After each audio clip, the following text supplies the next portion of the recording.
Hello friends, welcome back to my channel. आज का word है पीप।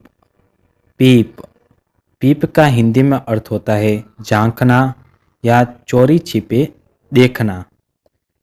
मतलब छुप कर या थोड़ी सी जगह से देखना। जब आप क्वाइटली किसी चीज़ को देखते हैं बिना नोटिस हुए, उसे पीप कहते हैं। चलो इसे एग्जाम्पल के साथ अच्छे से समझते हैं। He peeped through the window. उसने खिड़की से झांका। The child peeped in the room.